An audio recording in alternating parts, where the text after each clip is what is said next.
తెలంగాణ రైతు సంఘం అక్కడికి వెళ్ళి ఈరోజు సాత్నాల ప్రాజెక్టుని పరిశీలించడం అనేటువంటిది జరిగింది. ఈ సాత్నాల ప్రాజెక్టు ఏదైతే లక్ష్యం ఉన్నదో 24,000 ఎకరాలకు ఇవ్వాలనేటువంటి దానికి కోట్ల డబ్బు అనేటువంటిది ఖర్చు పెట్టడం జరిగింది. ముఖ్యంగా ఇది ఏజెన్సీ ప్రాంతం, ఆదివాసులు ఉన్నటువంటి ప్రాంతం. కానీ మాకు తెలిసిన సమాచారం 6,000 నుంచి 7,000 ఎకరాల కంటే ఎక్కువ భూములకు నీళ్లు అందడం లేదు. కారణం ఏంటంటే కెనాల్ అనేటువంటిది అస్తవ్యస్తంగా ఉన్నది. పిల్ల కాలువలు సరిగ్గా తవ్వలేదు, మెయిన్ కాలువ కూడా సరిగ్గా మెయింటెనెన్స్ లేకపోవడం చేత నీళ్ళు అనేటువంటిది భూముల దాకా రాక రైతులకు తీవ్రంగా నష్టపోతున్నారు.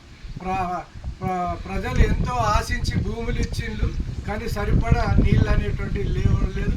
ముఖ్యంగా లిఫ్ట్ కెనాల్ మేము ప్రతి సంవత్సరం చూస్తున్నాం. యాపలగూడ రైతులు, రామాయ కానీ రాంపూర్ రైతులు అక్కడ సాగు చేసేటప్పుడు పంటలు ఎండిపోతున్నాయి, నీళ్ళు ఇవ్వడం అనేటువంటి సరిగ్గా టైంకి ఇవ్వడం లేదు. రకరకాల రైతులు కూడా కొట్టుకున్నటువంటి పరిస్థితి అనేటువంటిది. ప్రతి సంవత్సరం మేము ధర్నా చేస్తున్నాం సాత్నాల ఆఫీస్ ముందు, అప్పుడు నీళ్లు వదలడం అనేటువంటి జరుగుతుంది. ఇట్లాంటి సమస్యలు చాలా ఉన్నాయి. కాబట్టి మేము కోరేది ఏంటంటే తెలంగాణ రైతు సంఘం అక్కడికి వెళ్ళి ఈ కెనాల్స్ని సరిపడా నిధులు ఇచ్చేసి కంప్లీట్ పిల్ల కాలువలు, మెయిన్ కాలువని ఇచ్చి 24,000 ఎకరాల లక్ష్యం ప్రకారం అందేటట్టు చూడాలని ప్రధానంగా మేము కోరుతున్నాం. అట్లే నిర్వాసితులకు కూడా పైసలు సరిగ్గా ఇవ్వక సంవత్సరాల నుంచి కోట్ల ఇంట తిరుగుతున్నారు, దాన్ని పరిష్కరించాలని చెప్పి కూడా కోరుతున్నాం. రిజర్వాయర్ లక్ష్మీపూర్లో రిజర్వాయర్ ఉన్నది, దానికి కూడా సక్రమంగా ఆ రైతులకు ఆ భూములు ఇచ్చేటట్టు దాన్ని మెయింటెనెన్స్ ఉండాలనేది. వివిధ సాత్నాల కింద ఉన్నటువంటిది గోపతి, రామన్న, వెంకటి కానీ కమలాబాయి, బోయేరి కమలాబాయి లాంటి వాళ్ళ భూములను కూడా ప్రతిసారి వాళ్ళని బెదిరించుకుంటూ ఇబ్బందులు పెట్టినటువంటి వాళ్ళకు కూడా సరిగ్గా నష్టపరిహారం అనేటువంటిది ఇవ్వలేదు. అది ఐటీడీఏలో కానీ కోర్టులో పెండింగ్లో కేసుని ఇట్లాంటివి పరిష్కరించాలి. అప్పుడు ఈ ప్రాజెక్ట్ అంటే న్యాయం జరగడానికి అవకాశం ఉంటుంది.